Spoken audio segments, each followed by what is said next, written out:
Hello, it's nice to see you again.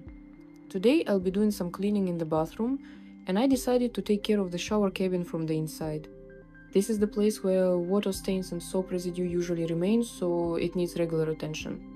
I take a cleaning product and a sponge and start applying it to the side walls of the shower cabin. These surfaces collect buildup very easily, and if you don't take care of them, they quickly become dull and unpleasant to look at.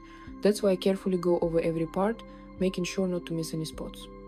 Step by step, I clean the inner panels, moving from top to bottom so the cleaner can drip down and help dissolve the residue. It's important to pay attention to the corners and the edges, because that's where most of the buildup tends to stay. I take my time and go over each section of the shower cabin, making sure it looks as fresh as possible. Once the surfaces are well covered, I start wiping them down with a sponge to remove the remaining product and bring back a clear, shiny look. It's always satisfying to see the cloudy stains disappear and the glass look clean again. And that's it. The main work is done.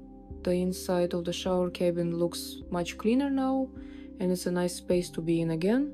Thank you for watching this video with me. Don't forget to subscribe so you won't miss the next cleaning, and check out more videos through the link in the bio. See you next time!